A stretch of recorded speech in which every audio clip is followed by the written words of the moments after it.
Kia ora, I'm David Chaston with 90 at 9, brought to you by interest.co.nz. This week, everything you need to know in 90 seconds at 9 o'clock. With news, a sense of dread you might get by looking at financial markets from the outside isn't being reflected in the activity of those markets.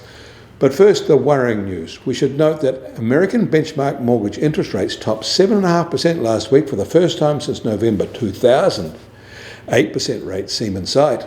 So it'll be no surprise to learn that mortgage applications were weak there last week, down a sharp 6% from the prior week, down 22% from the same week a year ago. Holding that weaker theme, and after rising 180,000 in August, the precursor ADP employment report of private payrolls was expected to rise 153,000 in September, but it only rose 89,000, which is a negative signal ahead of Saturday's US non-farm payrolls report. At least the US Fed will like to see the easing, and equity and bond markets responded in that way with stocks up and benchmark bond yields easing back. But not every indicator out today is negative. The closely watched ISM Services PMI shows no such weakness for September, and new factory order data in the US for August came in much better than expected and reversed the July slip.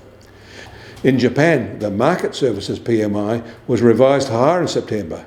In South Korea, their latest factory PMI improved nicely as well. But in China, office vacancy rates are now higher than they were under the country's severe zero-COVID restrictions, delivering a further blow to the nation's struggling property sector. New projects will be a very tough sell when vacancy rates are so high. And global passenger air travel is still recovering fast and is back to 96% of 2019 pre-pandemic levels. But the gains are uneven, dominated by radical changes in the nature of Chinese air travel.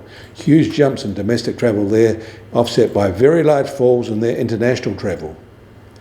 The US Treasury 10-year yield starts today down 7 basis points from yesterday at 4.74% as a correction sets in.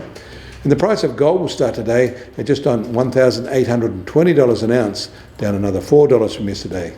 This is another new low since February 2023. And oil prices have slumped $5 to be just on $84 a barrel in the US, while the international Brent price is just on $86.50 a barrel. And the Kiwi dollar starts today at 59.2 US cents, up 20 basis points from yesterday. Against the Aussie, we're softish, however, now at 93.5 Australian cents and down 20 basis points. Against the euro, we've slipped marginally to 56.3 euro cents.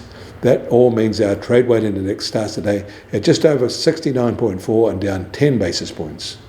Get more news about the New Zealand economy from interest.co.nz.